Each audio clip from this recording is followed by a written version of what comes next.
Now I am organizing in Amaravati. If you see in IT, majority are Indian origin. Either Google or Microsoft, IBM, any other company for that matter.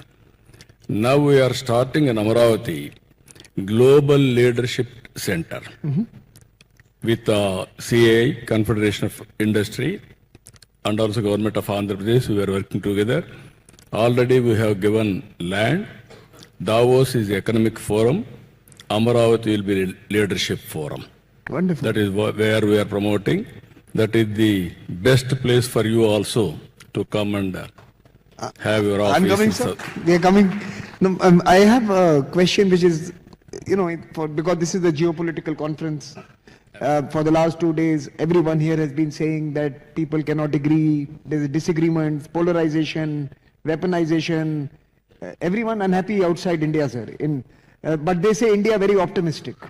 The chief guest said India is a very optimistic country. So my question to you is, how do you achieve consensus between state and center, even amongst your own people, to be able to do such big projects? Now all of you, if you see, India is one country.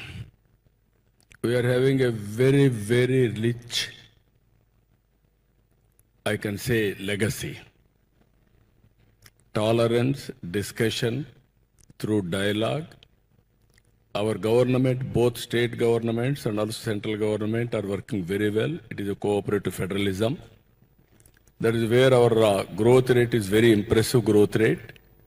If you can see 7+, there is an opportunity to grow 10+ also.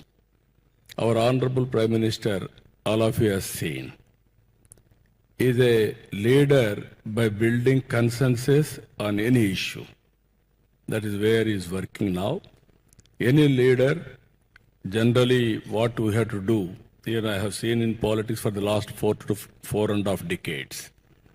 I have seen pre-economic reforms, post-economic reforms, pre-technology, post-technology, everything I have seen. Ultimately, consistency in policy and building consensus is very, very important.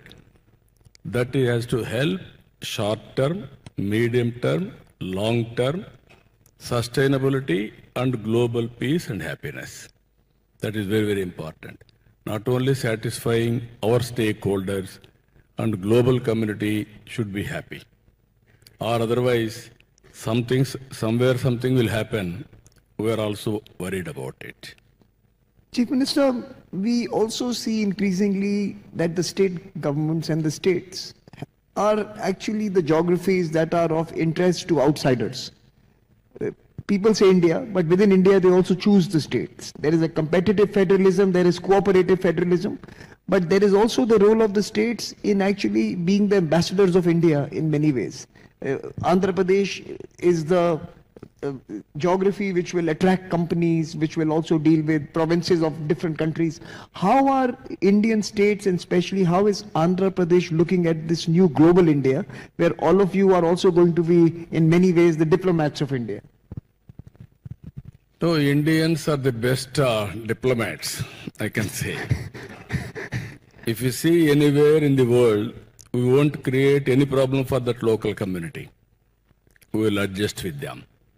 And also we are very, very amicable. That is where I am saying, as on today we are serving the global community also.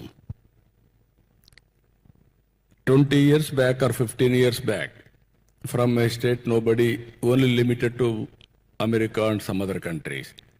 Today, if you name any country, that country, our Telugu community is there, and also Indians are there. They are the best diplomats, and also they are working for the global community, for their welfare. That is the biggest contribution from Indian community, especially on technology side. We also have seen in recent years that state governments are also now investing heavily into rethinking the education and skilling and knowledge spaces that we need to create. And since you're building a whole new city, maybe my question would be that, are you investing for education for the future? No, this is a very important issue. Earlier, some limited Indians are having talent to have career, who is to go to different countries, especially for Silicon Valley and other places, in America, everywhere. Now, Indians are very strong in talent. Future, reverse way it is going to happen. Wherever there is a talent, opportunities will come to that place. Distance is not the constraint today. Anywhere you can start a global company. And in knowledge economy, by using technology, I can service anywhere in the world. If necessary, I can go to that country for physically. Both are available. That is how things are happening. This is where I'm going in a big way. Skill development and technology. In Andhra Pradesh, if you see, one is Google is coming. In one city, Visakhapatnam, 5 gigawatt capacity data centers are coming. And also AI is coming. Now to supply all these things, we need green energy. We are very strong in green energy. India is having a big advantage of energy transformation. Only India is the country, single grid. I can produce power anywhere in the country. I can use anywhere in the country. Even America didn't have that advantage.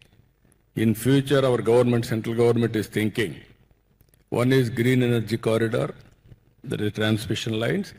One is other use, that is thermal, hybrid, all energy, separate this one. Green energy is going to produce green hydrogen and ammonia. India is going to export energy in the near future. In Andhra Pradesh, already one plant has come, biggest plant, Green Co. They are preparing green ammonia. Already they are having agreement with Germany. They are going to supply. So that is the future India is leading now. And you are investing in young people who are going to be leading that future. Totally in transformation is happening. One example I'm giving you. Recently we wanted to go for to AI. Next level is quantum AI, algorithms how to write. I gave a call. Immediately they have registered nearly 60,000 people within 2 days. And also Chennai, IIT has started one online courses on AI. Around 208,000 people joined. Among 208,000, 104,000 are from Andhra Pradesh. That is 50% of students are from Andhra Pradesh.